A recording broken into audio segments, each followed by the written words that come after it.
Hello, everybody.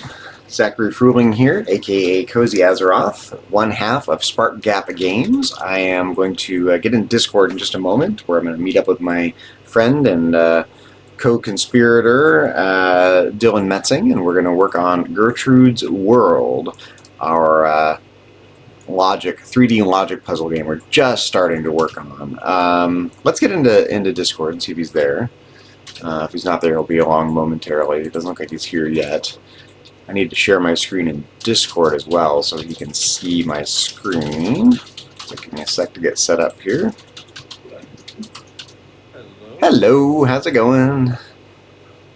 Doing good. How are you? Good. We are live on Twitch, by the way. Perfect. Hello, Twitch. The Twitch first. I noticed we had 3 browser plays of our game yesterday, Spark Gap Games. Is that on your end, or was that random people finding the game? Yeah. Must have been random people. Nice, I love it. People are finding it. It's cool. That is cool. Yeah, it's searchable now. People know Dragon Ball Z well enough. People are going to find it. Okay.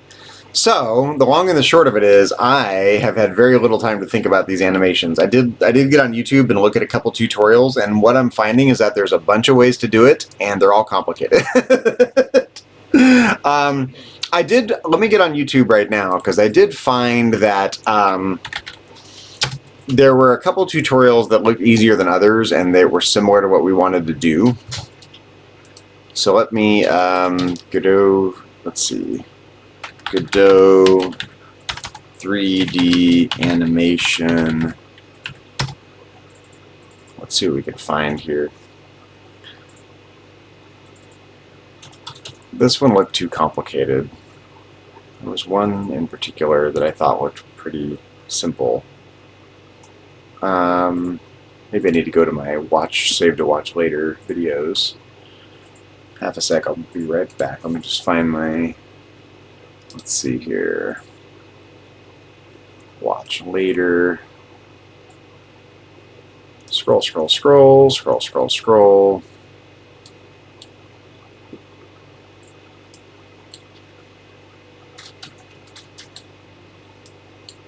I hate that they put the newest ones at the bottom. That's really annoying.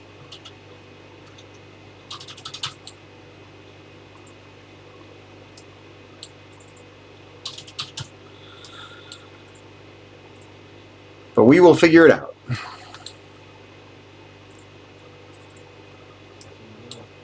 I sent you just Gertude walking now.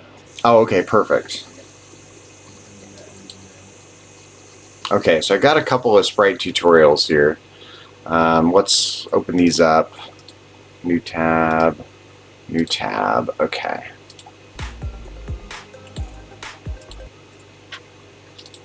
Holy ads, jeez. Do with all the ads on YouTube these days.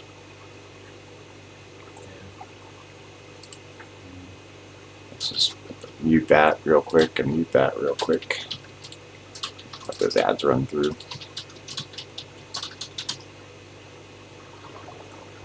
Skip. Pause, volume back up. Skip. Pause, volume back up. Okay. So, the long and the short of it seems to be that there's this, you can add a child element. I'm not sure exactly where to add it. It's basically an animation node, and it gives you a bunch of options. It basically can give you, it can literally just play an animation if you already have like a 3D animated object, which is possible to create in Blender, from what I gather. Are you familiar with Blender? I've definitely heard of it, but I've never like actually seen it or used it. It's a kind of 3D modeling software, and so people can model, like oftentimes they'll basically sculpt models inside Blender, and then they get converted into a wireframe, but you can create animations in Blender, which is not really what we want to do. You know, we want to use frame animation. And so I've seen 2D frame animation, but I haven't, and I understand that it's possible to create a 3D frame-based animation, but it also looks like they're using the animation node because it gives you a little timeline. So you basically gives you a little timeline. You say for this amount of time, play this and this frame or this object or whatever, and then this amount of time you do this object, and then you can set it to loop. And there's a bunch of settings I don't understand yet, but at least I know they exist, and that's half the battle, right? So.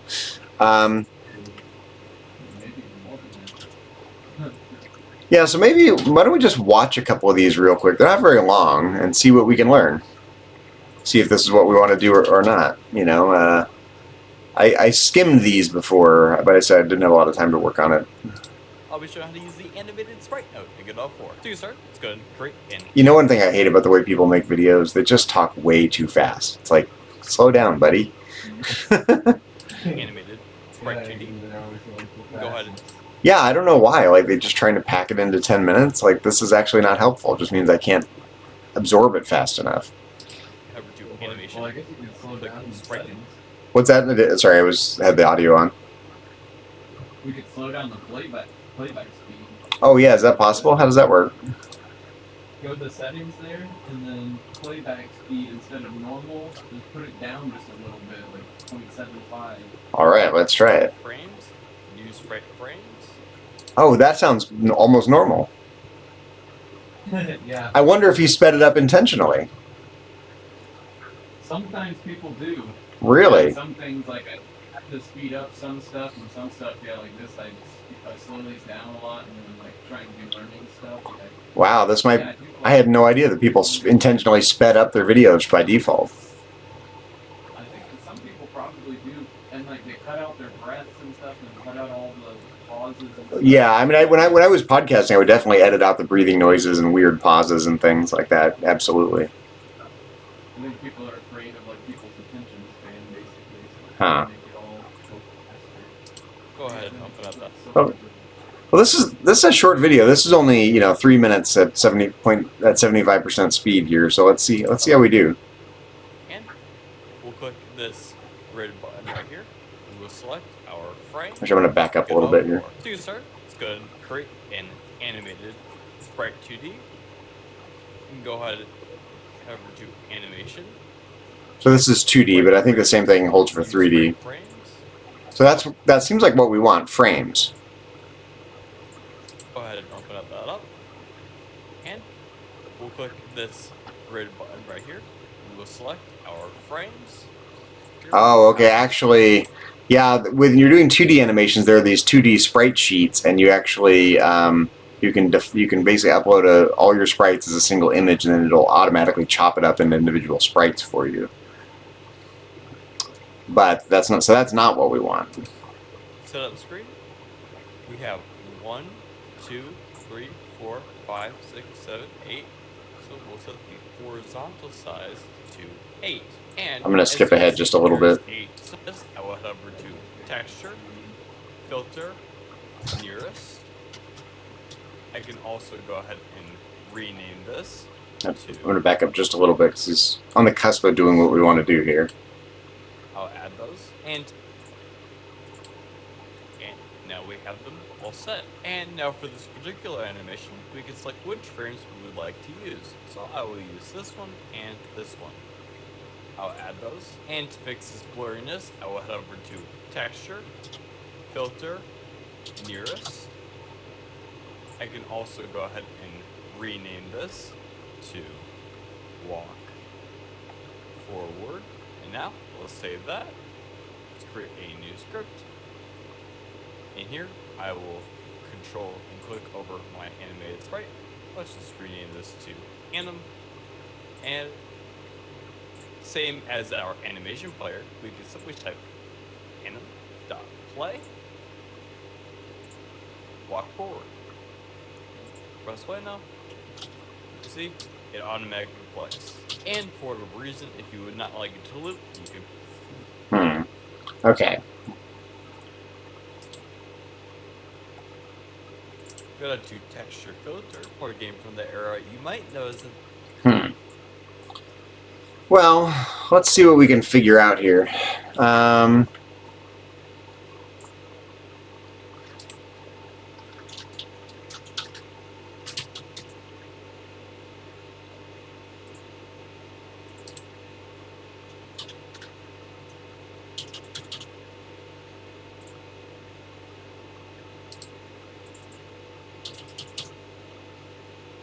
So is it a child of the static body, or is it a child of the character? Probably a child of the character body, right? I would think.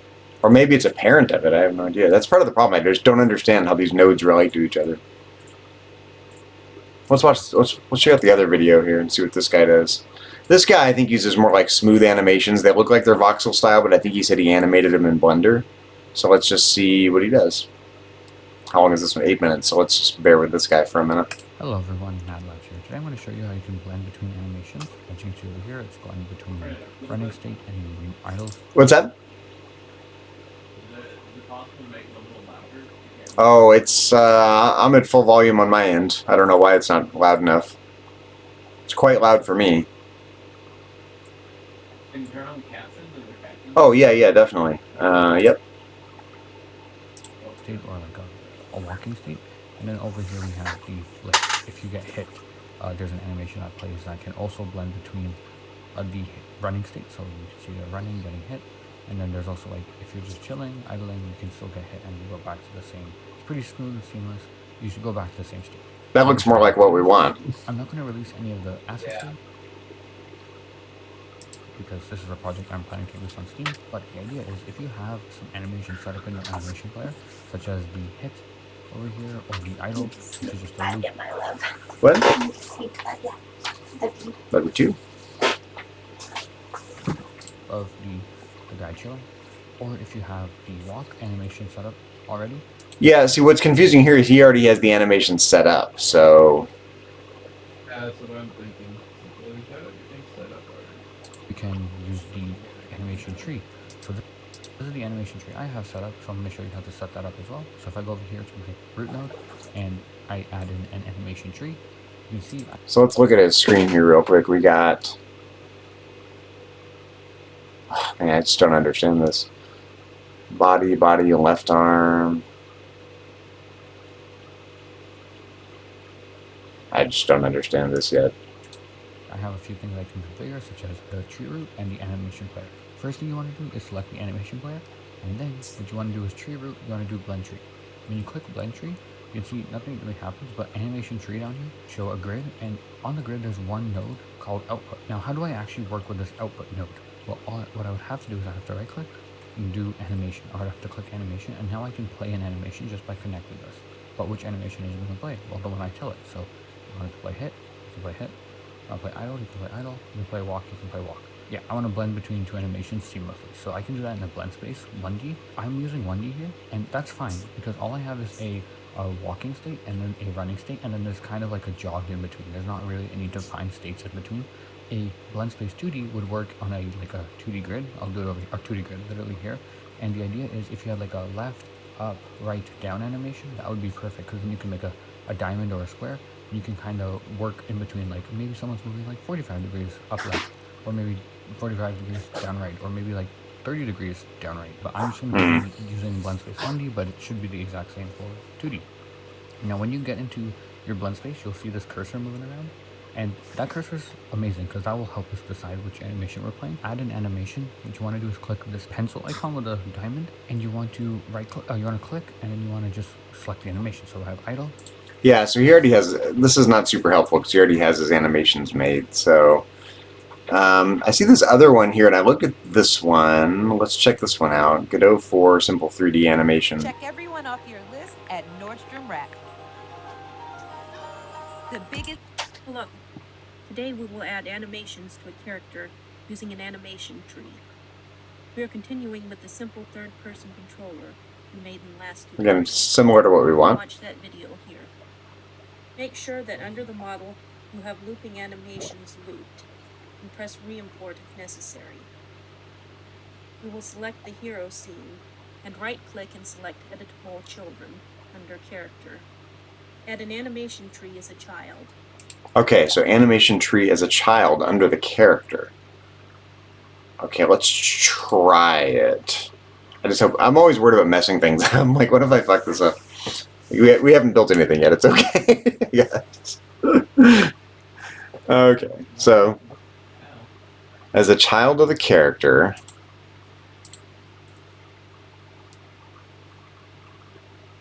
Oh, okay. Animation tree. Did she say animation tree or animation player? Let's Let's back up. Add an animation tree as a Animation tree, okay. Animation tree. Create. No root animation node for the graph is set. Okay, I don't know what that means yet, but we'll figure it out. the child. Make sure the animation tree is a child of character on the same level as the animation player, or the animation tree will not work. Oh, we need an animation player as well? Okay, so animation tree and animation player. Okay, create. They show up in... Okay, she has the player, then the tree. So let's just... Boom, there we go. Correctly, and the animations will not change from code. Under tree root, we will pick animation node blend tree. We will assign the animation player. So let's just watch this, then we can go back and repeat it if we find that this is the right stuff to do. The animation tree.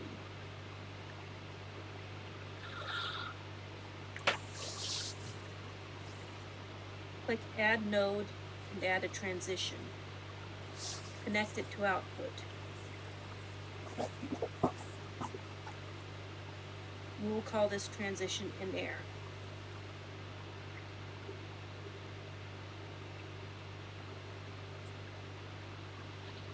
For X fade times, we will select 0.2. This is the time for transition between animations. Okay. We will have two inputs, false and true.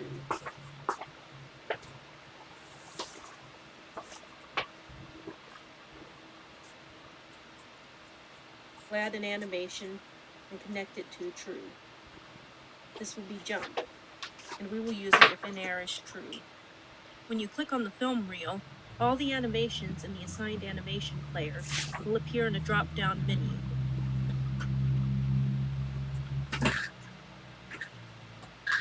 We will add another transition for if in air is false, and call it movements. On here, we will select between movements that we can have if the character is not in the air.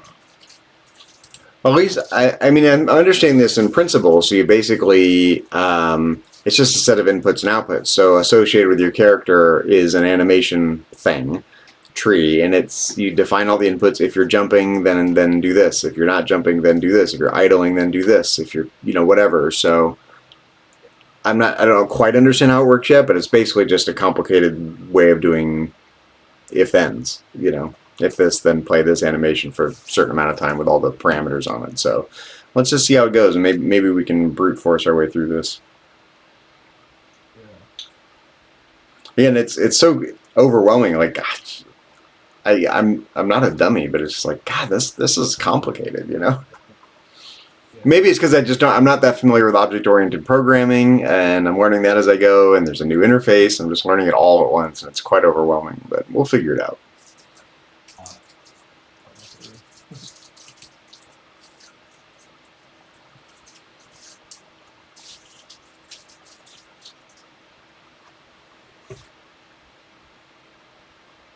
For this tutorial, we will add two states on here, idle and walk. It sounds like what we want to do. Yeah.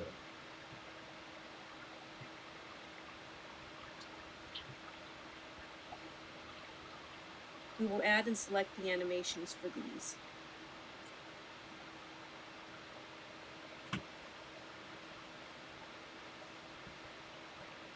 We will select active on the animation tree. As you can see, the character is now running the idle animation. Make sure that everything is connected. We will go to the script for hero. In the code under if not is on floor, we will add here character/animation tree dot set. For the first parameter, we will type quote parameters / in-air / transition request. It will pop up as a suggestion. And for the second parameter, we will put true in quotes. This will select Again, I don't really understand why she's doing what she's doing. I mean, I see that she's doing it, but I don't get it, you know. Yeah. the jump jump this is more animation complicated for sure. Mm-hmm. when we are off of the ground.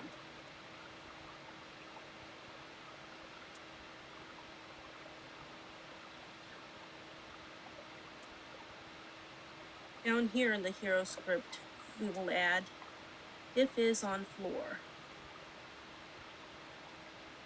And under this, we will put characters/animation tree.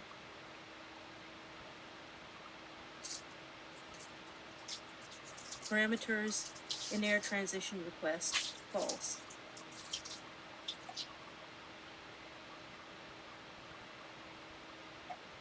Then we'll add under this, if input dir.x does not equal 0,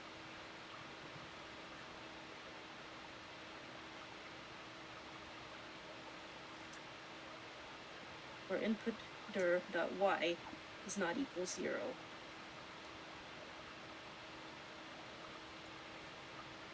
In other words, if you're not moving, you know, if the input direction is well, if you are moving, if it's not equal to 0, if the input direction is not equal to 0, if you're moving, okay, in either the x or the y direction.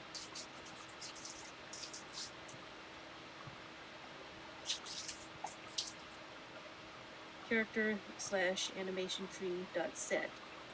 Parameters, movements, transition request.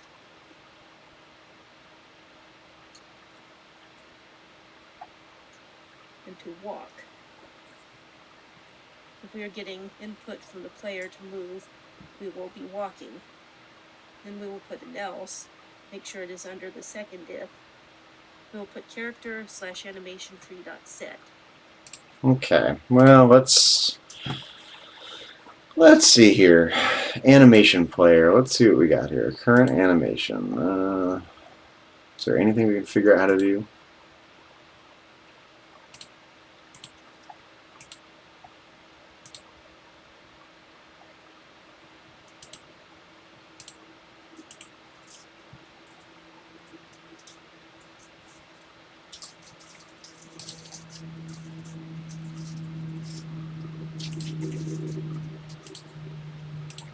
Man, this is quite complicated, isn't it?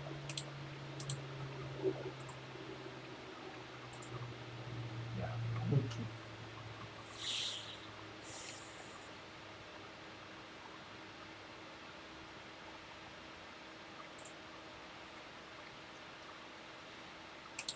I want to look at that Zelda guy's video.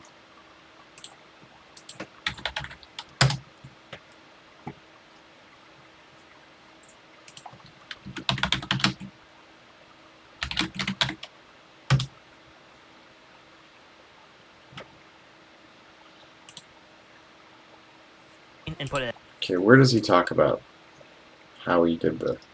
Does he actually show it in Godot, or does he just... No, he doesn't really, does it? He just talks about how he did it, but he didn't say what he did. Right. I was going to write to this guy, I just didn't do it, sorry. That's okay. I think I will, though.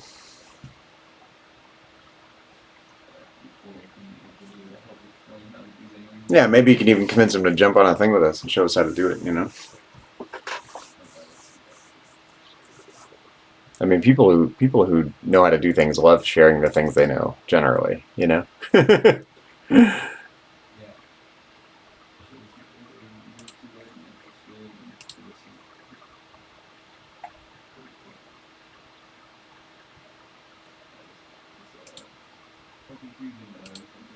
Well, yeah, that's the problem I'm running into. Like, it's not. It doesn't seem very complicated. Then when you watch someone do it, you're like, holy crap! There's a lot of stuff to this. Yeah. Even just to get a simple thing happening, you know, all I want to do is alternate between the two.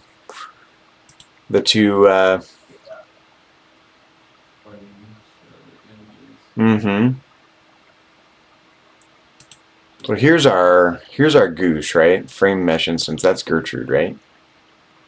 Yeah. Under character body. Yep, she's collision shape, camera neck. Okay, right. So like, oh, sorry.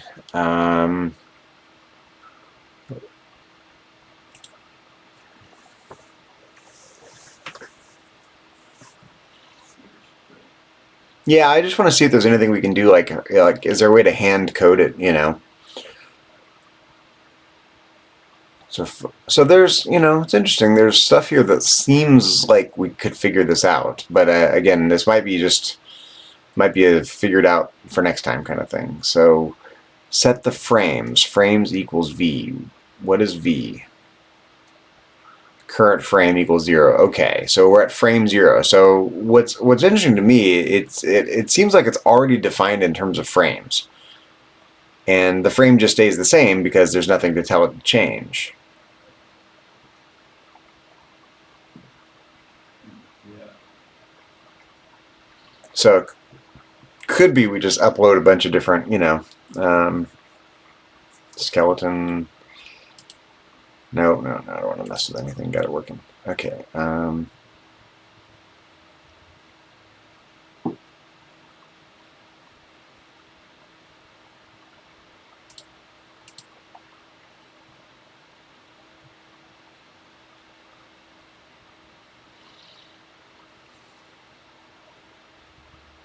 I just don't even understand I'm not sure how much headway I can make today. I just don't even understand what I'm looking at here. Mesh library equals null. What the hell is that? Yeah. No, this stuff is, way over my head still. Right. Yeah, this is so out of my ballpark, and it's like, I feel like you gotta know the language a little bit, because there's all these different things built into the program. Well, that's it exactly. The language, the syntax of GD script here seems to be pretty straightforward. Is that I don't understand the concepts. Like I don't know what set frames is. I don't know what mesh library is. I don't. So we need to know more. Yeah, what they're talking about. Yeah, because it's all set in, so it must mean something. Yeah, it's all gibberish to me right now. Right. Like that's why I'm a little worried about how much progress we can make today. There's already pre-built in there. It's like you load stuff up and there's already stuff written. Right. As opposed to people where we wrote everything from scratch. So it's like, what is all this stuff? Exactly. What is it? So I think what I'm going to do, I'm going to delete this, and I'm going to delete this. Okay. Get back to where we were. So let's just. You can load in the ones I sent you. Yeah, why don't we do that? And then there's all this stuff that we had to give it, right? So, in order for it to. But I mean, I just worry about repeating things because I know it inherits. Like, do we need under character body 3D?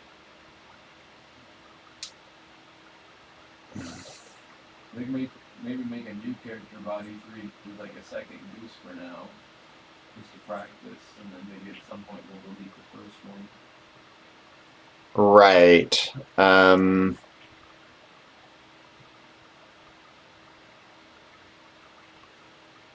Oh, lordy. Let's at least import the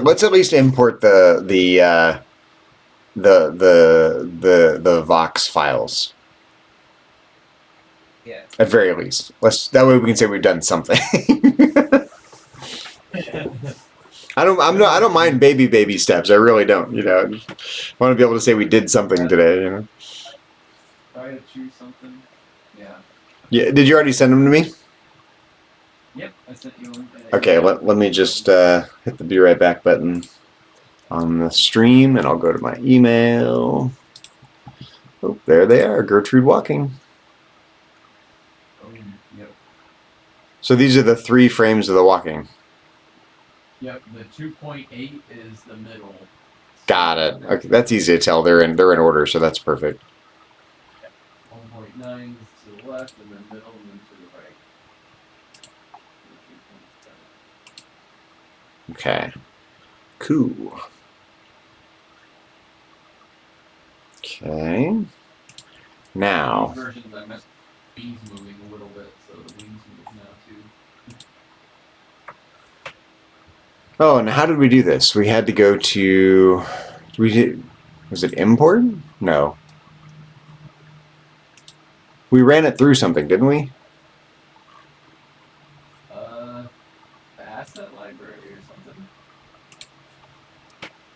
See, now I already forget. Shit. I have to go back. Might have to go back and watch our old video how we did this. Yeah, I don't remember it all yet. Let's do that actually. Let's go to let's go to my YouTube channel.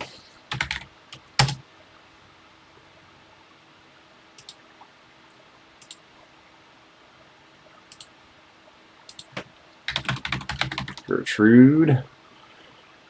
All right, Gertude World Devlog number 1. Okay.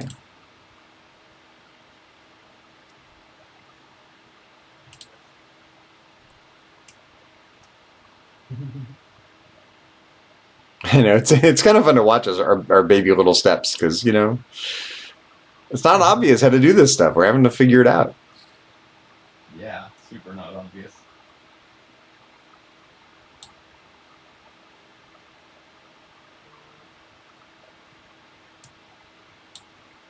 Export. I see an export button. Oh yeah, so look, you can export it as a number of different types of things. We're going to export it as a Vox. Okay, yeah, that's the mistake we made. We didn't want to do that. I was like, I think we weren't supposed to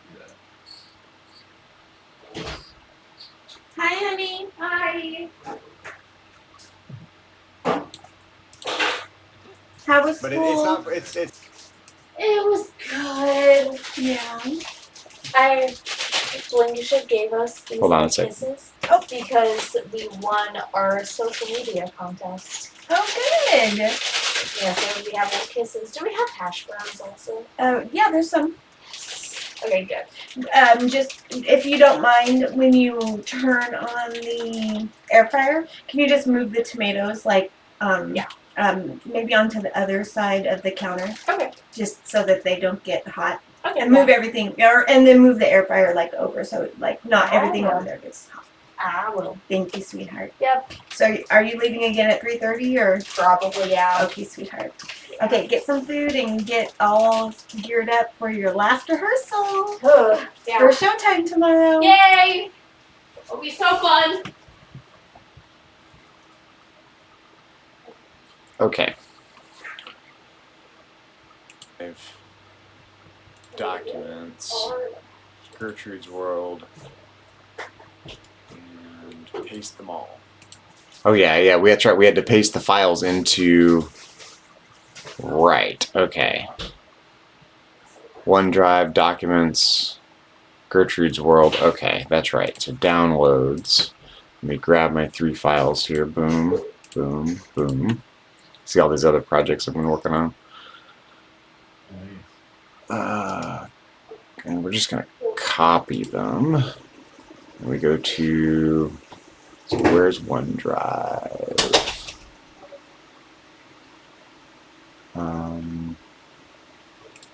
I remember my OneDrive. Oh, it's under users. That's right. Users, Zachary, OneDrive. Okay. Users, Zachary, OneDrive.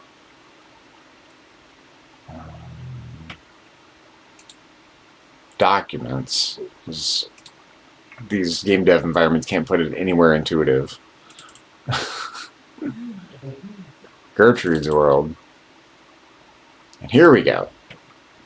Yeah. Paste. Okay, now we come over here. There they are. Okay, but now we need to do something to them, right? So let's see what we did.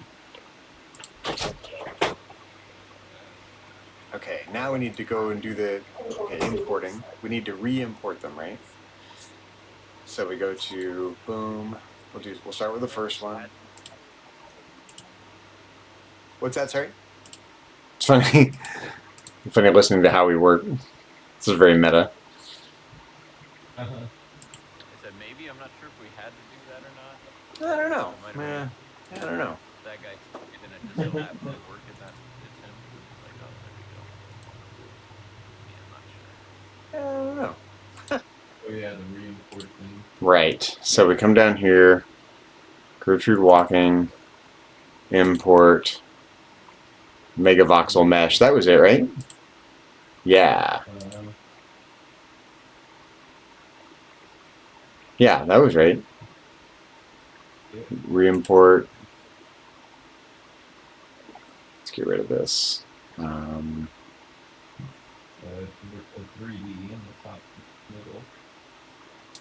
right. But where's the, how do I get to the, yeah, there we go, okay. That one, import, re-import, yep. That one, import, re-import. Okay, there we go.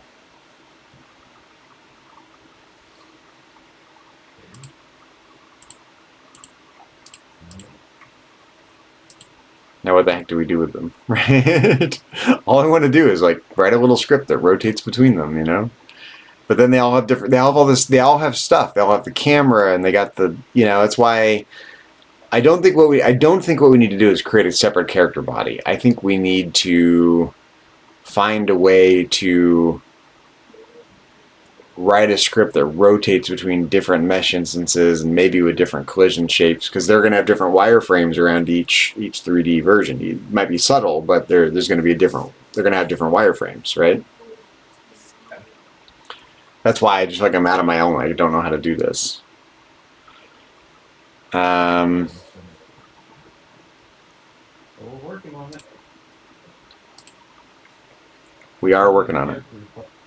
The hardest parts. Probably. I think you're right. Yeah, it's gonna be the most complex piece, basically. I feel like I just didn't do my homework. I didn't realize how complicated this was going to be. That's fine. It's a process. It's a process, exactly. Let's give me 1 second here. Let's go to Godot animation tutorial. Let's see if we can find the introduction to the animation features. The animation player node allows you to create anything from simple to complex animations. In this guide, you'll learn to work with the animation panel, animate any property of any node, create a simple okay, so that's what we want to do. We want to animate a property of a node. We want to rotate between two different models. 3, actually. 4, actually, because we have a resting one. And although, you know, do you have just a have you sent me? You haven't sent me the just the standing version of Gertrude with the legs, right? The version of Gertrude we have is with no legs. That would be your 2.8 one. That's so gotcha. Wait, so does she walk kind of when she walks? Does she? She's like standing in the middle frame, and then she takes 1 step forward, and then goes back to standing normal, and then takes 1 step forward with the other leg, and goes back to standing. Is that how geese walk? I wanted to see how it turned out, because I've never tried to do any sort of animation before. Yeah, me either. So. Wrap my head around it until I saw it in motion on if that would like look crazy. If I needed some sort of third, I didn't know what the third one would look like she was floating or something, or like the legs were on. Yeah, I wasn't sure how. I couldn't imagine what else to do, but maybe if it looks glitchy, I'll be able to. Yeah, we could always watch a goose walk and see what it does, you know. Yeah, trying to imitate the little waddle. Make it cute and boxy. So create an animation player node. Okay, well hold on. In Godot you can animate anything available in the inspector, such as node transforms, sprites, UI elements, particles, visibility, and color materials. Okay. To use the animation tools, we first have to create an animation player node. Okay, that part I understand. We need an animation player. Okay. So it's a data container for your animations. One animation player node can hold multiple animations which can automatically transition to one another. Okay. After you create an animation player node, click on it to open the animation panel at the bottom of the viewport. Okay, and that gives us our timeline. Okay, animation controls. Tracks listing, okay. Timeline with keyframes. I understand. I've done like video creation software with timelines, and obviously you have as a musician have used timelines. So this should not be rocket science for either of us. Computer animation relies on keyframes. A keyframe defines the value of a property at a point in time. Diamond shapes represent keyframes in the timeline. A line between 2 keyframes indicates that the value doesn't change between them. Okay, that seems clear. Okay, sure.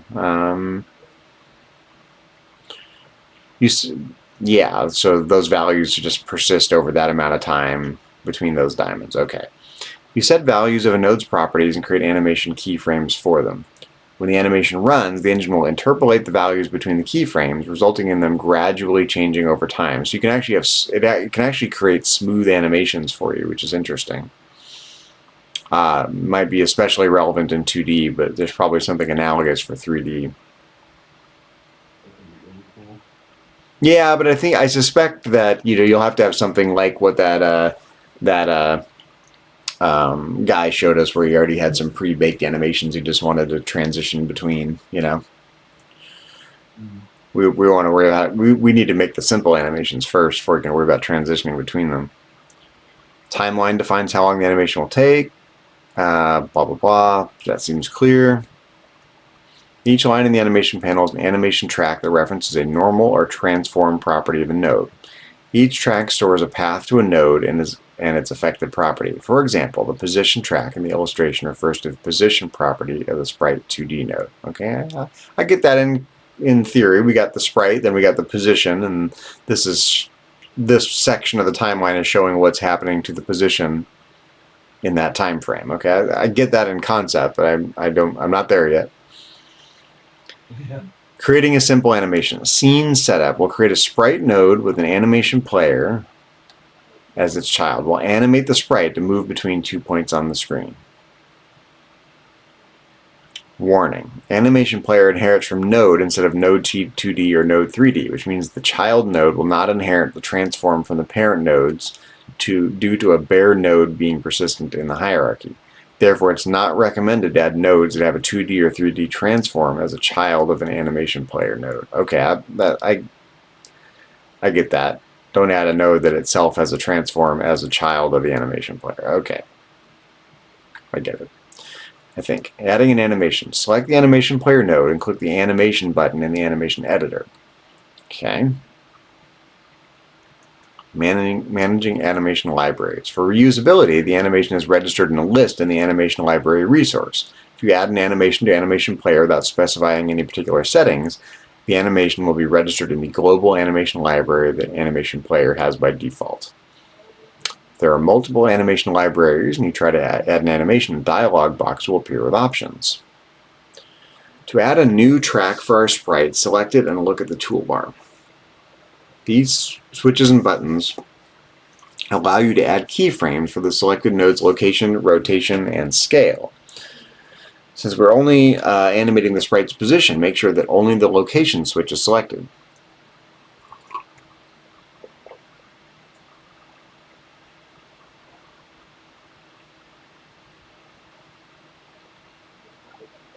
Okay, so we're animating its location here, which is not exactly what we want to do, but let's say we wanted to take 2 seconds to move between the points, blah, blah, blah. Run the animation. Okay, yeah, so this is just animating the position of the sprite. So what are the options? Not just the position, but position, rotation, scale. But we want to change the sprite itself.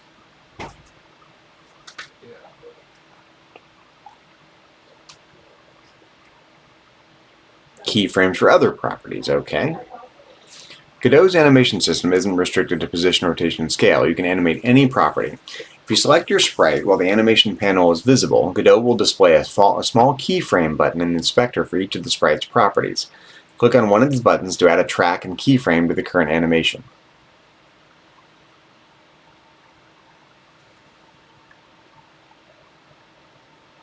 Onion skinning.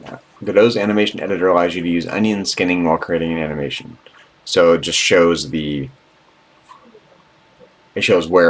the animation is progressing. Just kind of leaves a breadcrumb trail behind the animations for debugging purposes, probably. Okay, animation markers. Animation markers can be used to play a specific part of an animation rather than the whole thing. Okay. Okay, this is not exactly what we want to do. Let's look at 3D here.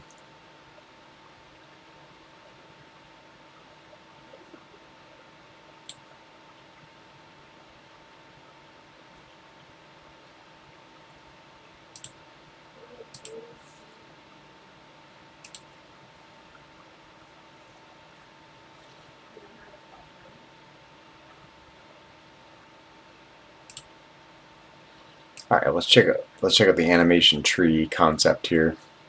Again, you know, even if we don't accomplish a lot today, at least we're learning. You know,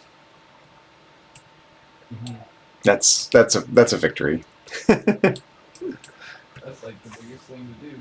It is, exactly. This is the heavy lifting right here. You know, it really is. It is. The game itself is not going to be very complicated. I think, even though I have a lot planned for it, I think once we get a handle on some of this stuff, we'll be off to the races. It's just gonna, like I said, it's gonna be a slower learning curve than for Pico 8. Yeah, it's a lot to handle, a lot to chew. Yeah, exactly, and that's okay. One thing at a time. I will reach out to that guy and see if I can just, you know, twist his arm into. If I might even pay him, like, I'll pay you $50 or $100 or whatever. Just spend an hour with us, you know. It's super cool. With Animation Player, Godot has one of the most flexible animation systems that you can find in any game engine. The ability to animate almost any property in any node or resource, as well as having dedicated transform, Bezier, function calling, audio, and sub-animation tracks is pretty much unique. However, the support for blending those animations via Animation Player is relatively limited, as only a fixed crossfade transition time can be set. Before starting, it must be made clear that an animation tree node does not contain its own animations. Instead, it uses animations contained in an Animation Player node. This way, you can edit your animations or import them from a 3D scene as usual, and then use this extra node to control the playback. The most common way to use Animation Tree is in a 3D scene. When importing your scenes from a 3D exchange format, they will usually come with animations built in. Okay, either multiple ones or split from a large one on import. At the end, the imported Godot scene will contain the animations in an Animation Player node. As you rarely use imported scenes directly in Godot... Yeah. Hold on. Are you making anything for dinner? Probably nothing you're gonna like. I was gonna make a suggestion if you were gonna go to the store. We're open to suggestions. Open to I was gonna say suggestions. pot stickers. Pot stickers are very doable. Want to do that instead? Yeah. Let's do that. We can instead. do lentils any night. So. Yeah. Yeah. Pot stickers are doable. Yay! Yes, you got it. Yes. Yay! Okay, thank you. As you rarely use imported scenes directly in Godot, they're either instantiated or inherited from you. You can place the animation tree node in your new scene, which contains the imported one. Okay. It's so much. I feel like a freshman in college in a subject that I'm not interested in. Because I know nothing about this. Like, if I just showed up to take, you know, I'm interested in everything, but like if it's something totally outside my domain, and this is somewhat in my domain, I don't have the concepts. Like it's like if I went from taking algebra to taking differential equations in math. It's like over my head. Like what? Yeah, everything seems new. Every piece of this is like all new stuff. I mean, so clearly we're in the right ballpark. You know, this is what we want to do, right?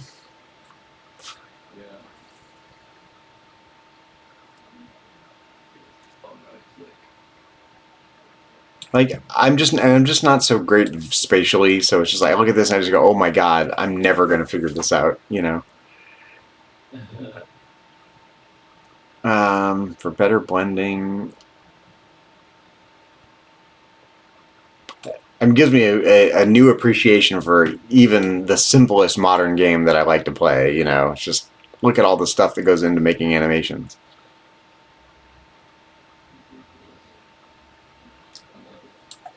I love it too. It's so much fun, but yeah, I mean, look, you can see all these different, you know, what I like about it is it's very modular. I just got to wrap my head around how any given module works, right? Strafe, walk, jump up, jump down, hard land. So it's got a bunch of just different animations for the same character. But that's not exactly what we're trying to do. We're trying to just switch between two different... Yeah, so how are they building the individual animation? That's exactly my question, and I wonder if they're doing it in Blender.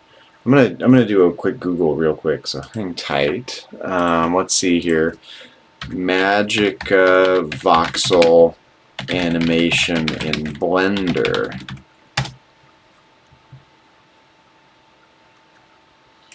Rigging and animating a Magica voxel character in Blender. Animate voxel art model in Blender. Rig Magica voxel characters in Blender. Okay. Let's, this guy's cute. Let's check this one out. This little My energy character bill he's dropped created. from $150 to $50 by doing this. My friends laughed at me when I spent $49. If you're looking for a fast way to model without having to worry about... Okay, that's looking promising. That's what we want to do.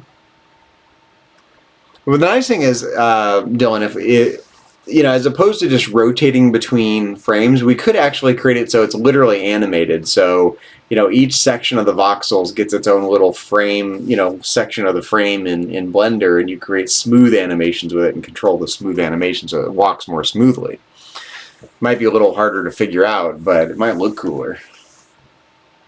Yeah, if we can figure that out. I don't know. Yeah, I think we're still learning, right? We're just getting started, so we'll just learn what we can learn and decide what we want to do.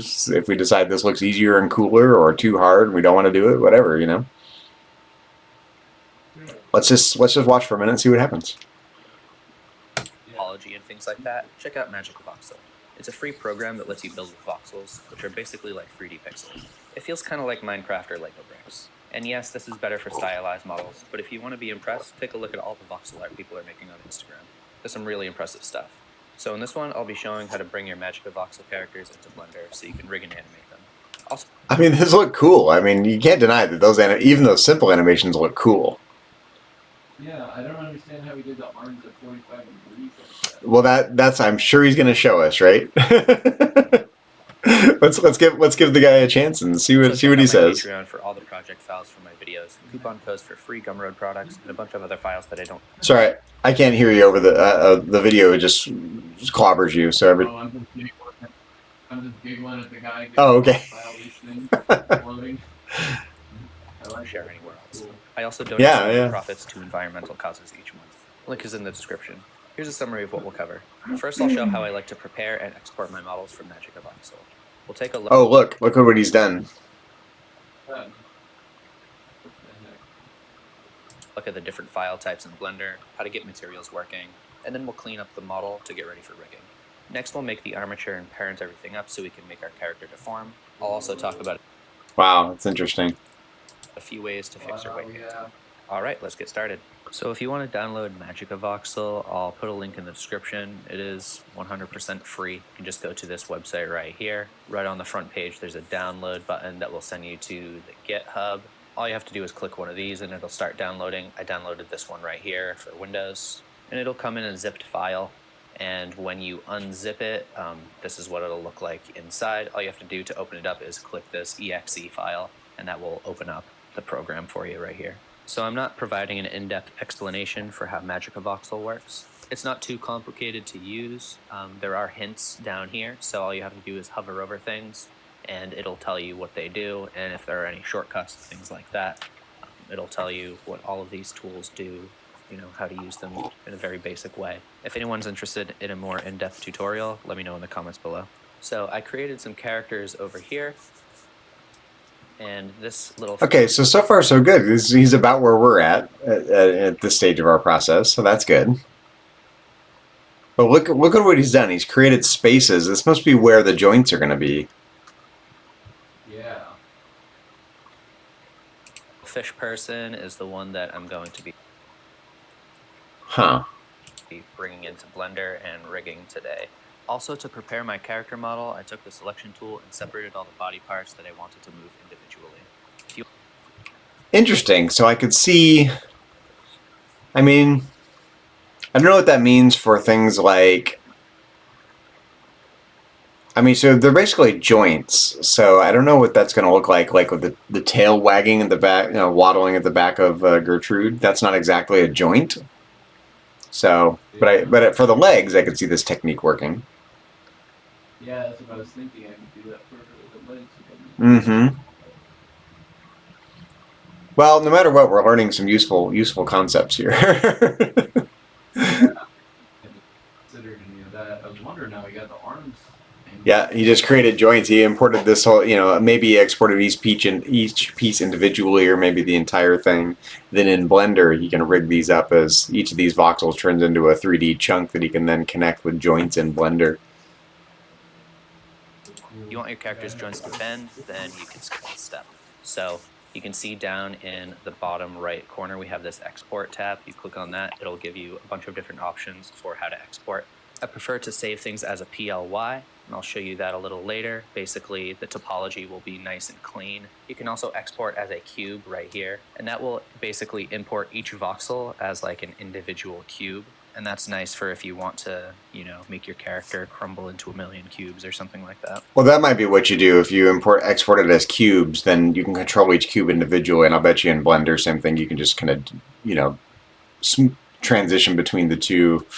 And again, you might be able to do smoother waddling than just rotating. But you know, I kind of like this the elegance of just switching between the two. It's just so minimalist. This is cool, but it might be a little too cool. You know, Yeah. having to let's just let it sink in, and we'll make it. We don't have to decide today. You know? All right, so now that we have those exported, let's get into Blender. All right, so here we are in Blender. I'm using version 3.0 for this one, but I have tested this in like 2.93 and it works fine also in that. So first thing we can do is come up to File and import our models in. So go to Import. I'm gonna import the OBJ first, Wavefront OBJ. Fire is Oop. the only Ads. thing in this world. There's something you're hiding. And we'll just compare it to the other ones. So you can import OBJ. We have it right here. So we'll import the other one. Import, we have Stanford PLY. I'm gonna save this tutorial. So import the one fishy PLY. This one does not have a texture applied to it automatically. We can fix it, and I'll talk about that a little later. And we'll import another one, which is also a Stanford PLY right here. The one that I exported as cubes. You can see this one is a little different because it is actually a bunch of individual cubes. And if we go into X-ray mode, you can see it has all of the inner cubes also. You can also edit these pretty easily if you want them to not be separated like that. You can just tab into edit mode, select everything, and hit period to change your pivot point to individual origins. When you do that, you should be able to scale all of these individually. And if while you're scaling it, you hold Control, you can see it'll snap to different increments, and that'll make it a little easier for you to attach these if that's what you're trying to do. And if you hold Shift at the same time, it'll do the same thing, but just move in smaller increments. But we're not gonna mess around with this one in this video, so I'm just gonna delete that. So now let's look at this OBJ. So it's pretty nice that it already has the colors and all of that, but when we tab into edit mode, you can see that the topology is pretty horrendous. And it's not just that it's a bunch of triangles in like a strange order, but there are a bunch of vertices that are on top of each other like that. So you can see right there, that was 3 different points that were just directly on top of each other. If you were gonna rig this up, it would not really deform very well. There would be a lot of cleaning up to do, and it's really just not ideal. So now let's look at this PLY. When we tab into edit mode, it looks just like it did in Magic of Voxel, which is pretty nice. It's just a whole bunch of squares, and it looks really good. This does have a similar problem as the OBJ. You can see if I start moving this vertex, there was another one underneath. This one, it looks like it has like at least three points right on top of it. And it's like that pretty much everywhere. So we do have to clean this up, but it's actually really easy. So all you have to do to clean it up is select everything, hit M to merge, and choose by distance. You can see down at the bottom how many vertices it removed, quite a bit. And I guess that's good for rendering. You know, you don't want it to be overly complicated for no reason, right? Yeah. now we Oh, thanks, my love. won't have that problem. Basically, any vert that was on top of another vert, they'll just I know fuse you're- together. I know So you're that's busy right in the middle of that, but there's a little group message exchange going on that kind of, I don't know, kind of not really offends me, but makes me feel uneasy. We're live on Twitch. Do you want me to go on mute so you can tell me about it? Yeah. Hold on, don't. I'll be right back.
Okay, we're back.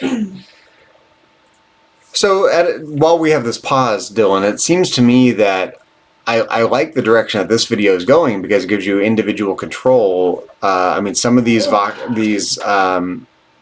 are essentially voxels, but they're not voxels anymore. They're little 3D cubes in Blender. They're joined together, but when you import them this way, any given vertex, like the one here where my mouse cursor is at, you've got more than one vertex at the same point. You have two vertices that overlap. So you're basically conjoining the vertices, which is what he just showed us how to do, to simplify it so you don't have an overly complicated mathematical model of something that's actually really simple. So you're just fusing the vertices together to make solid objects, apparently. So basically, it seems to be like he's taking these vertices and just eliminating them and making rectangles out of the cubes. Does that sound like what's happening? I think so.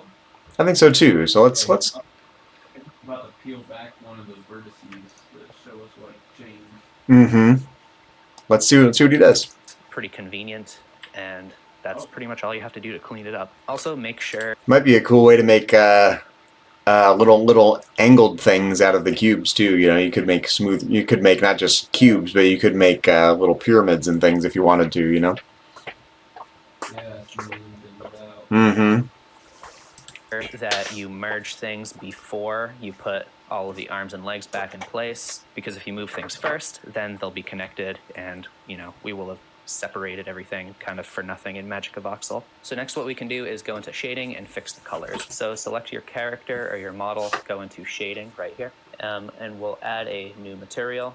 And basically what Magic of Voxel does when you export as a PLY is it also exports the color data, but it exports it as vertex color data, which is something we can actually access in Blender, and it's really easy. So all you have to do is hit Shift-A to add a new node, hit search, and I'm just going to search for vertex color right here.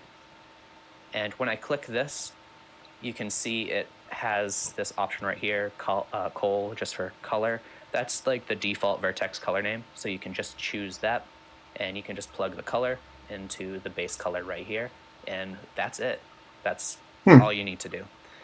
If you want, obviously, you can change things in here. You can change the roughness to make it more shiny or rough, things like that, make it metallic. Oh, there you go. But, you asked how to make things transparent. I bet you can do this right in Blender too if you want to, little glass cases or whatever like you described last time.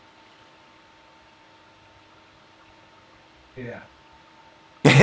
Feeling overwhelmed? It is a lot of new stuff. Yep. Yeah, just processing. Yeah, me too. I feel a little mentally numb about this. Like it's just kind of like a wash at this point. But that's okay. Let's just watch this tutorial. It's interesting. Give us something to think about for next time. Yeah. Yeah, like yeah, it's a whole new process. Yeah, exactly. But that's okay. Maybe the end result will be better, right? Maybe it's too complicated. We don't need to do it. But it seems like he's trying to accomplish what we're trying to accomplish. Yeah, it could be pretty cool. It could be pretty cool, but it could be overly cool and overly complicated as well. So, like, it might just be just as simple to rotate between a couple different 3D models, and that might be enough, right? So, I think I'm definitely going to reach out to the guy that did the Zelda tutorial and say, look, we're really stuck. We're trying to do something simple, but it's our first time doing a 3D game. Could we just borrow some of your time to maybe show us how to get us off the ground? I'll bet you he'll respond and say, yeah, maybe. Think I'll pay you. Let's see. But I like this approach though, because it gives you you could create smoother animations, Yes. But does that make sense in a little 3D voxel world? Do we want smooth animations, or is it too smooth? I don't know. Compare it to try this and try without this. Mm-hmm. What looks right. But yeah, being able to smoothen it out might be nice. But yeah, it might be like, why is that so smooth and make it the main character? Yeah, if everything else is not smooth, then it's just, maybe it's unnecessary. But it could be cool. Like you talk about maybe animating the flowers. This could be a way to make smooth flower bouncing up and down, Specifically Yeah, because last time we were talking about how to make intermediate transitions. Maybe you don't need to. Maybe you just kind of, do it in Blender. Everything voxels just blob around. But on the other hand, I feel like you could probably spend 6 months working on your flower if you're not careful. It could be overly complicated. Let's watch the rest of it. See where he goes with it. We'll leave that up to you to decide if you want to do any of that. Now, if you were going to use this in a game, it would probably be a good idea to bake this into a UV map. That is something that's not too difficult, but it'll take a while to explain, so I think that's something for another video. If anybody's interested in seeing how to do that, then just leave a comment below, and I'll probably do it in a future video. All right, let's go back to layout right here. And if you want to see the color, you can just go into look dev mode right here, material preview, and we can see the color. So before we start rigging, we want to make sure that our character is in the very center, and it looks like ours is not. It's offset a little. So now we have to fix that, but it's pretty easy. You can just go into edit mode, and I'll just select these 2 points right here. Actually, I'll select these 2 points right here, and I'll hit Shift S, cursor to selected, and it'll just put the cursor directly between those. Then we can tab back into object mode, right click, set origin to 3D cursor, and we can reset the location by hitting Alt G, and it'll move our character to the center. So now you can see our head is in the very center right here.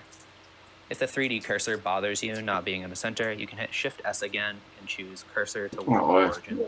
That's the thing that really bugs me about these tools. It's like, to do the simplest thing is so complicated.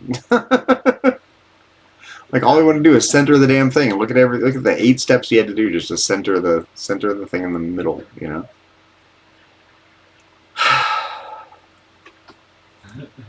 Yeah, sigh. Okay.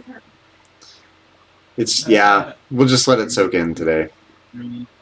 Yeah, letting it soak on and simmer. Let it simmer. We'll go into edit mode and just move things back into place. When you're doing this, you want to make sure that you're either in wireframe like this, or that you have X-ray enabled so that when you select things, it selects everything all the way through. Also, when you're moving things, you can hold Control and it'll move them in increments like that. So I'll just move that down to the body, like that, and I'll just start moving stuff back into place. And now we can start setting up our skeleton. So I'll hit Shift A to add an armature, a single bone right here. And we can go over to Object Data Properties, and under Viewport Display, you can set this to in front. That way our bones don't get obscured by our character when we, have them overlapping like that. I'm also going to turn on the names and the axes for now. So now we can start setting this up. I'll just go into edit mode and start dragging this up. So this is going to be for the body. We're not going to have a very complicated skeleton. I'll extrude this up to the top of the head. I'll duplicate this for the arm. And once again, this is going to snap to the grid right here. If you hold Shift and Control, then it'll snap in smaller increments and you can actually go, to the center of the arm like that. And if you want to see where things meet, you can see a little more easily if you go into solid view. And then, this is really cool. I just think I'm never going to be that good at spatial things to make this fun. I like what it can do. I just don't think I'd like doing it. It's such a journey. And hit this X-ray button up here, or you can hit Alt-C. You can see that there's a face right here, so that's where we want this bone to be. We'll extrude this again. I actually want to get into 3D printing at some point in the future. Oh yeah, similar concepts, yeah.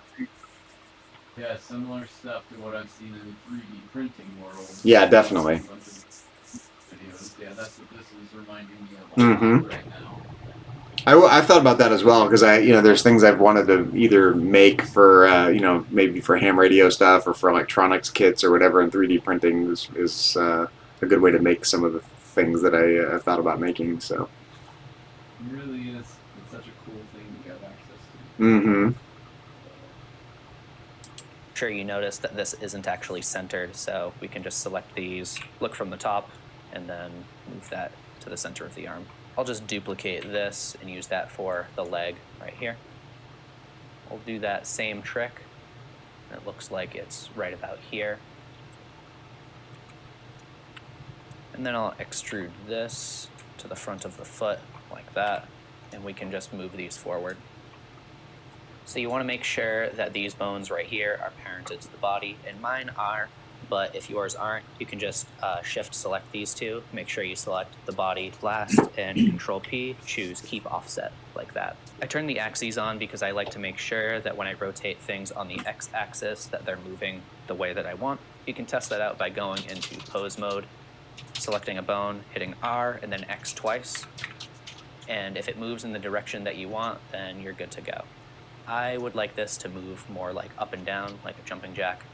So back in edit mode, you can hit N or open up this side panel right here. Go to item, and when you have a bone selected, you can change the roll right here. So I'll just set this to 0, go back into pose mode, and that's the way that I wanted it to rotate. And that looks pretty good too. Next we can rename things, which is pretty easy. You can either go to the bone properties right here, have a bone selected and change the name right here. You can do it in the outliner, which is a little more awkward, or with a bone selected, you can just hit F2 and it'll bring up this bone renaming dialog.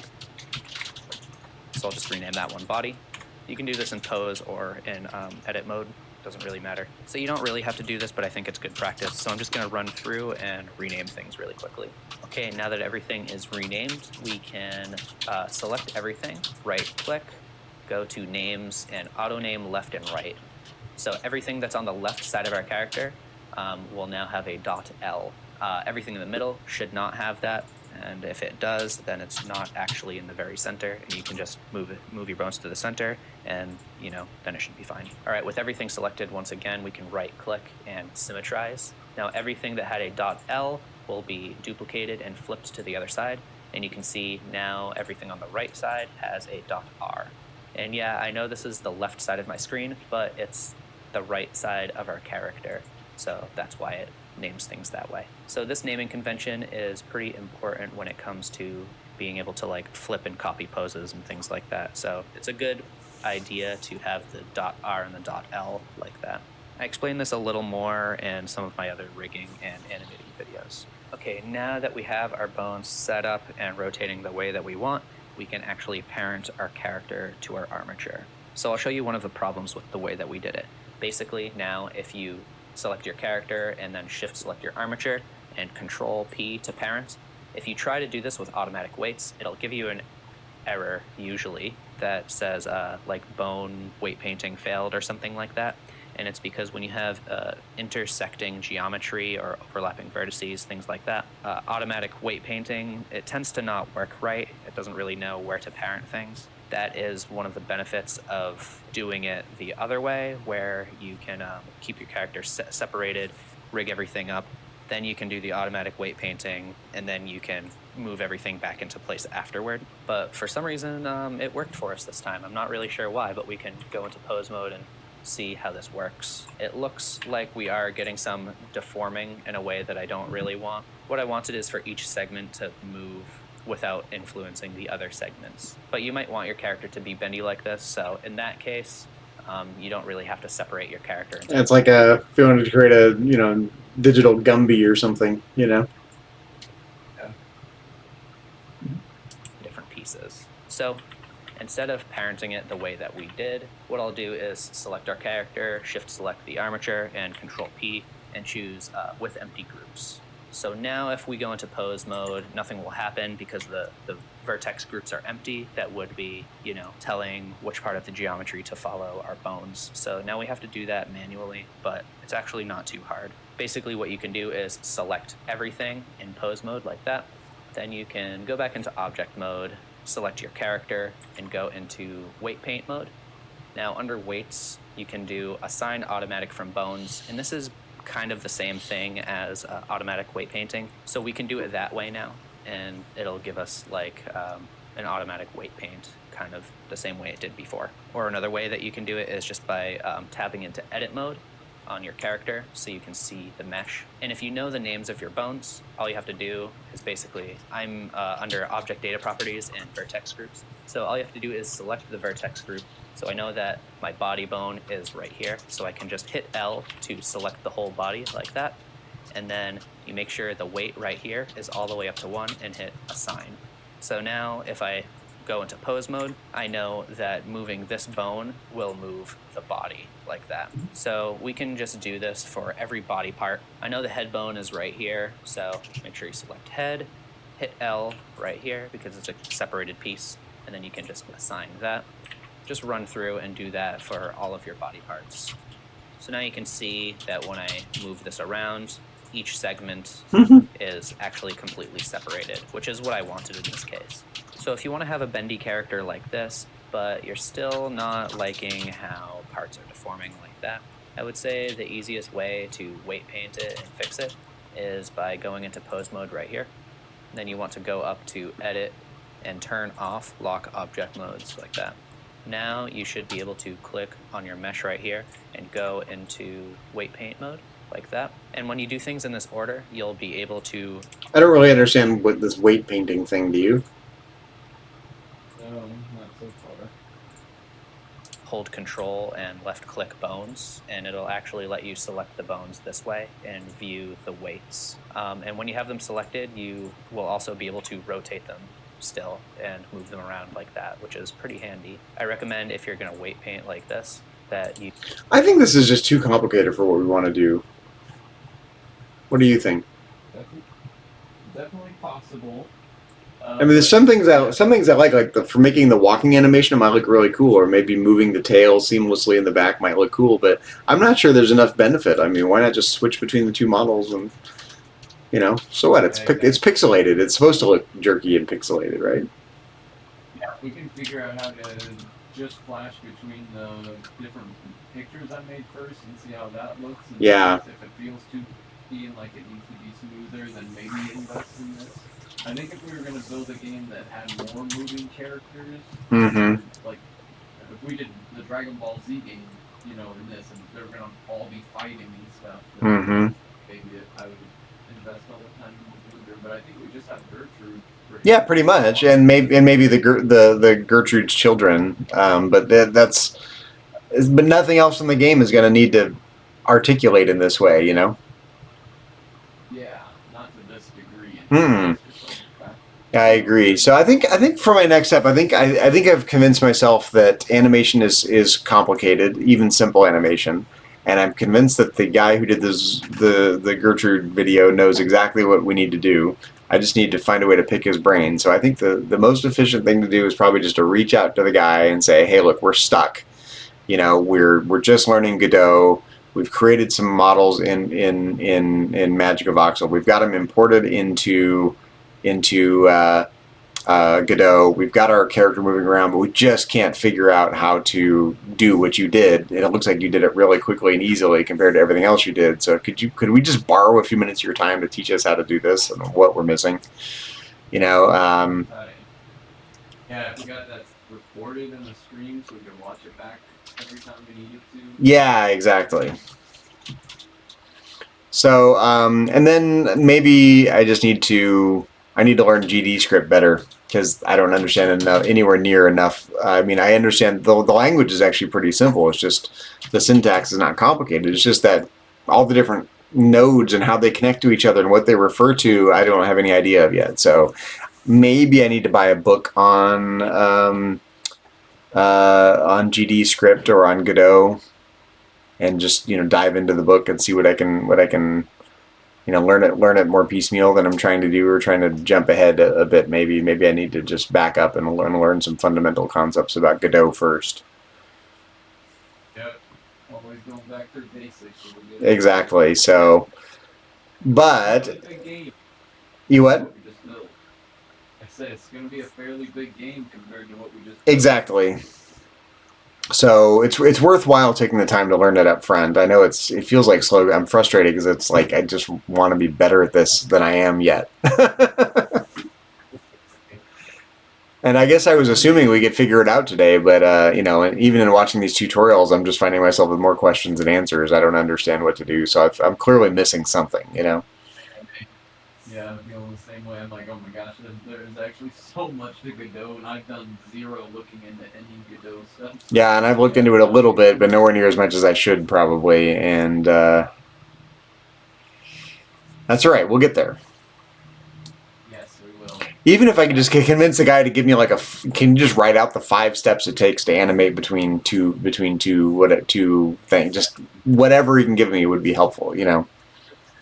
For himself for his channel, and he's already got like almost 1 million subscribers. Yeah, exactly, right. So I mean, maybe he's getting questions like that every day for all I know. So maybe he'll ignore, maybe he'll blow us off. But and rightly so, probably if he's getting getting that many queries. But Like, I'm making a new game right now. Hold on, I'm making a 3D Mega Man. right, exactly. He's probably answering. He's probably won't be the first time he's got that question, probably. So. But I'm you know me, I'm persuasive, so I'll try to write something really nice and see if I could, you know, flatter him just enough to get him to pay attention to us. We're all people out here. Yeah, exactly. Yeah. I'll just, you know, if I show that I just need to ask for something really finite, like can we get, you know, 20 minutes of your time or 15 minutes or a response with 5 bullet points to point us in the right direction, you know, whatever. Something to help us figure out how to animate our character. Yeah. In Godot. Yeah. Using Magic of Voxel and Godot like he did, and we're going for a similar style thing. These videos have inspired us. But at least we have the walking frames, at least the first version of them imported into the game, so that's something. Yes. That is something. I mean, we haven't done anything with them yet, but that's okay. They're there. Yeah, I'm inclined to say we should just call it right here, and then do those things. Yeah, it's quite a bit to Process. learn Yep. be able to animate a character. Get that Still figuring out the lay of the land, and I know I try to learn by doing, but in this case, I don't even know what to do. So you know, after watching the tutorial, so that's a sign that we need to do more research. Yeah. Yeah, I just sitting over here. I'm like, okay, my brain is running dry. Mm-hmm. Well, it is definitely confusing me a little. That's okay. It's what it's like to learn something new, right? It's what Plato described in the allegory of the cave. You know, you can learn something new. There's a kind of disorienting process as you climb your way from the darkness into the light. It's not an easy climb, and it's disorienting. So It is. it's, you know, we're just living it in this particular, you know, very specific type of learning. But we'll get there. We'll get there. Once we get one thing animated, it'll make it so much easier to animate the next thing. Exactly, right. Once we learn the tricks, we'll be off to the races. So.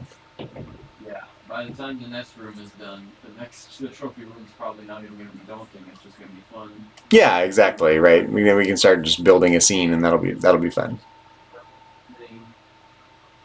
Testing and reworking things. Yeah, I don't know. Part of me wonders if we're over complicating this, even using Godot. Like, should we do a different approach to this game? I don't know. I like it. Unsure. Yeah. Yeah. Definitely do not know that part. I don't know either. That's why I want to think about it more, I think. Yeah, think about it more. Anywhere we can still use Magic of Voxel, at least, since I've got so much creativity. Oh yeah, definitely. I think we have to use Magic of Voxel. I think it's exactly what we want to do, you know. Okay, perfect. Yeah, as long as you still use Magic of Voxel. Yep. Let me. I think. As my next step, I'll reach out to that guy, and I think, let's go to Trello, and I'll do it right now, or I'll put it on the list, and I'll do it later tonight. I'll reach out to the guy. Let's see, Gertrude's World. Okay, reach out to the 3D Zelda guy and ask for help. That's the thing. People that know stuff love to help. Everyone likes to be the expert, so I'm sure he'll at least respond if I word it nicely. So. Yes. It might just be I don't have time, and that's fine. You know, whatever. He doesn't know us, so. We get so many comments, many questions. Mm-hmm. Hopefully you respond. That would be super helpful. Definitely. Path of least resistance, absolutely. Yep. And other than that, we're going to figure out how to animate it some point. Yeah, so let's plan on Sunday, and if I haven't heard from the guy, or if I'm not, I need to do a better job at doing my homework than I did this last time. I'll do that, and I'll reach out to the guy, and hopefully we'll have learned something by Sunday where we can do some things. At very least, we can import those other objects and build. We can start building a scene even if it doesn't do anything yet, right? Yeah, we could put in a fence or something. Put in a fence or put in some grass blocks. Yeah, exactly. Just need to learn. I have to.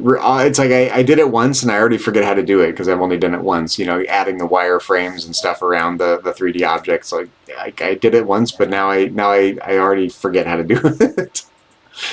That's so true. Yeah. Need to write down these steps, like a little checklist of every time we import an object. What are the things we need to do? It's not a bad idea. It's not. To create our own documentation as we go. Yeah. How do I do this? Okay, this is how I do it. Right, exactly. Doing something once isn't enough to commit it to memory, Not at all. Mm-hmm. 60 times. Well, this is not the most productive devlog that we have so far, but at least that's part of the fun though, is documenting the process, right? So this is the ugly part of the process behind the scenes that sometimes doesn't get documented.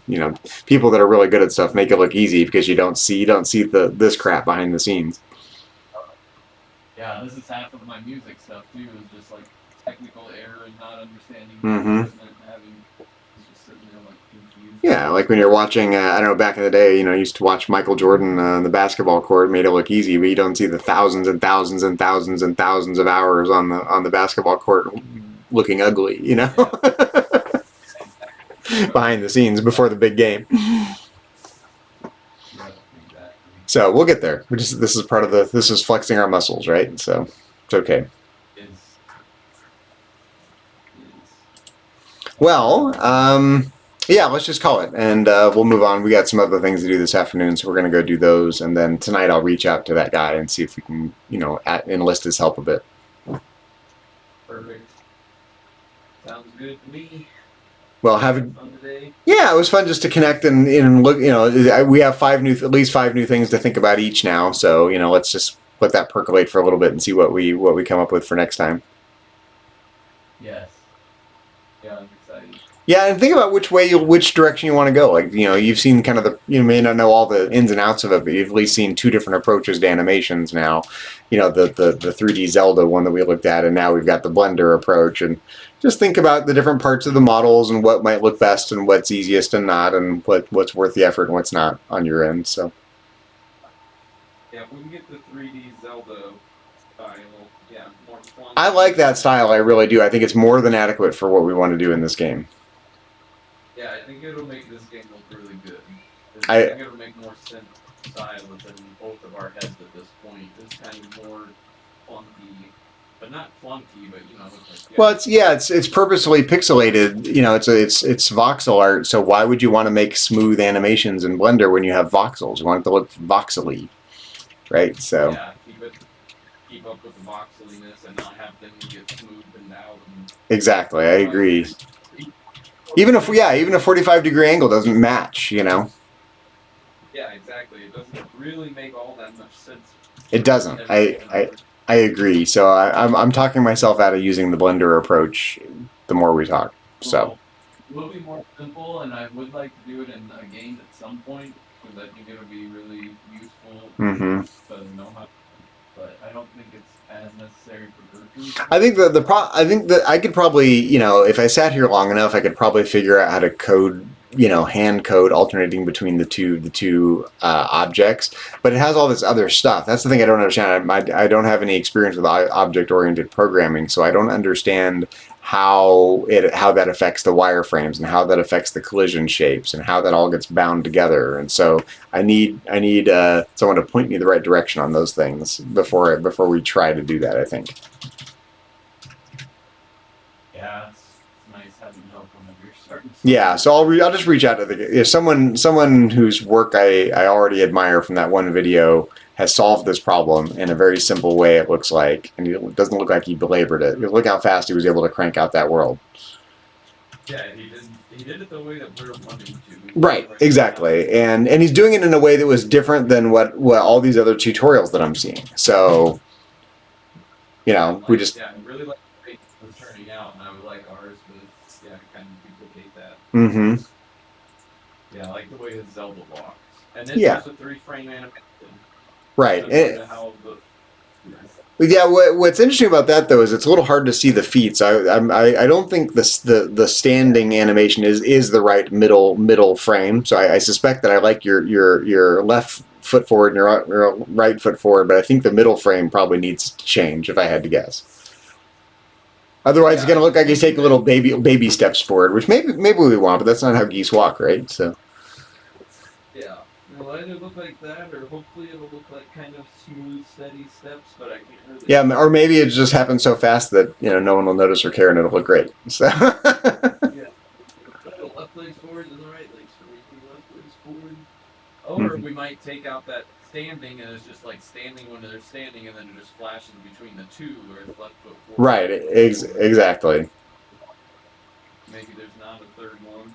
Or maybe the third one is, you know, maybe you need the 1 foot forward and the other foot backward. Like, I don't know, like what we need to...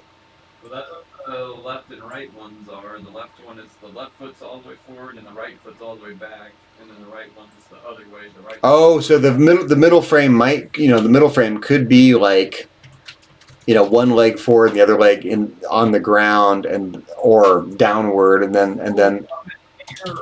Yeah, one up in the air underneath her or something, while one foot's down and the right. other leg's up in the air, swinging forward. Exactly. We're both like under her in the same spot. So maybe might need 2 more. So you have the one with the right. So you might need, because you need to have it for each side, right? So probably 2 more in the way we.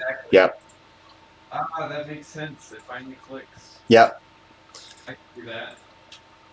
Yeah, I've been racking my mind. I'm like, what would it even look like? Because I've never... Yeah, I mean, think about what it's like to take a step. Like, one foot stays on the ground, the other foot goes forward, and then when you step, the other foot, you know, like, just think about the order of operations when you take a step, you know. Yeah, I need the leg to stay in the air the whole time as it reaches forward. Yeah, it doesn't touch the ground in the middle. Okay, yeah, that makes more sense. Yeah, and I don't really know. I've never done animation before, but I think you know, let's watch that Zelda video and let's, you know, we'll probably have to try it a few times before we get it exactly right, but. Yeah, I think I figured it out. But Gertrude is our quote unquote titular character, so we, you know, Gertrude's got to look right. Yeah. Everything else we can fudge a little bit. Gertrude's got to look right. Yeah, I want Gertrude to look good, and like the basic things like the grass and the flowers, things that'll be repeated in different worlds. Exactly. All right, I'm talking myself back into confidence here. Like, we're going simple. We don't need to do the overly complicated things. We just need to learn how all these pieces fit together. If we rotate between characters, how do we rotate between their meshes, and how do we rotate between their collision shapes, or do we need to? Do we just have a generic collision shape around the whole thing? I don't know, right? So I need help on it, and I'll figure it out. I'll find someone who can help me and point me in the right direction, either a book or a human. Cool. I love it. But I feel like we made some progress. We talked through some options. We talked ourselves back to earth. So. Yes, and now I know how to animate the walking finally. Yeah, or at least you have an idea about it. So, you know, try it and see how it works. Yeah, I think that's gonna look good. Way better than the feet coming together in the middle, which I think. Yeah, I think that would just look like, you know. Do you ever see the movie Father of the Bride? No. There's a scene where the dad is teaching the son how to, like, the ring bearer as a little son, how to, like, walk down the aisle at a wedding. He goes left together, right together, left together, right together, right together, left together. That's what it would look like your little ring bearer walking down the aisle really slowly if you did it the way that you suggested. I don't think that's what we want it to look. Yeah, it will come. Yeah, it will be like teeny tiny baby steps, probably more than a swift walk. Yeah, and we want it to be more goose-like. Yeah, I've never made 3D art, and I've never made anything with animation, so... Yeah, me either. So, you know, we're reinventing the wheel, but, you know, we're fast learners. We'll figure it out. Good art. I trust you. I believe in you, Dylan. Thanks, I believe in you, Zach. Thanks. I'm not sure I believe in myself yet about how to figure all this out, but we will. And it's such a journey. It's like so overwhelming a little bit looking at these programs, but Yeah, that's part of the problem. I'm actually really good at the design part, but I'm not excited about these tools. They're too complicated. I was excited about Pico 8 because I like doing retro programming and it was very familiar, but this is just like the same kind of headache I get when I try to do anything in Photoshop. It's just massively overwhelming. so much. Yeah, this is a lot. Yeah, if there is another software we could try other than Godot for the building of the game, we could look into some other softwares. But Yeah, I think it only gets more complicated from here, unfortunately, so. okay. I've done zero reboots on anything like this. This is also new to me. So I have to go a minute though. Cool.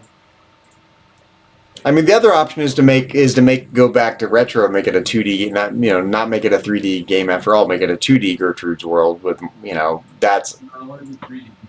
But I want to do this. I've had this in mind for such a long time. I want to make it 3D. I just want to make it. I have this vision of it. I just don't know how to do it. We're gonna carve it out. Yeah, we will. Modular, one day at a time. Mm-hmm. All simple steps. Well, should we at least admire the fact that we got Gertrude walking or moving around last time? Let's hit the preview button. At least we can, forget how this works. Yeah, okay, here we go. Yeah, at least from a 3D point of view. Yeah. So, we didn't accomplish too much today, but look how much we accomplished last time, and it still exists, so it's all good. Yeah. And we did some learning. We learned a lot. Explored some options. Exactly. Yeah, next time maybe we will try something there or something. Yeah, exactly. I think we should. If we're stuck on the animation, let's do something we know we can do, which is get the other objects in. Yeah, build a fence around. Yep. I mean, just do what we can do. And today we didn't do that, but that's okay. We can do it next time. It's fine. Well, watching those videos, yeah, it's starting to drain pretty quick. Yeah, and I think in order to do that, I think I'll sit down and make a checklist of what, when we import any given object from Magic of Voxel, that especially when we're not going to animate, what do we need to do to give it the physics that it needs and the collision shapes, and just, got to remind, we've done it once, but that's not enough for it to stick. I need to write it down so I can make a process out of it, so every time we do it, I remember to do those things. Yeah. But we have our last video, we figured it out. We just watched the last video we did where we figured it out, so no problem. Yeah, it's such a useful tool having these videos recorded so we can just yeah, it's a shame because back in the day, if you wanted to learn something, you'd buy a book, and the book had all the information about what to do. And now it's like this.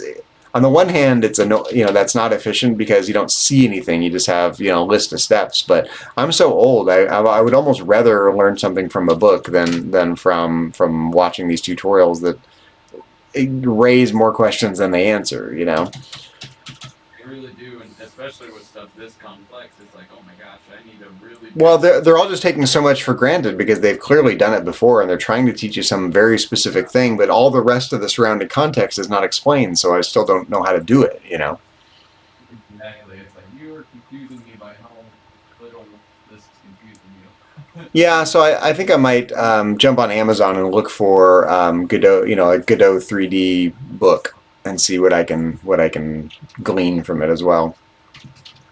Yeah, that could be pretty useful. Yeah, exactly, right? I mean, it's all useful, right? Mm-hmm. Like the whole year, probably.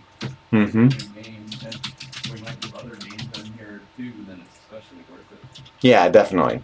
So, we're still in learning mode, and we got to go easy on ourselves. We'll get there.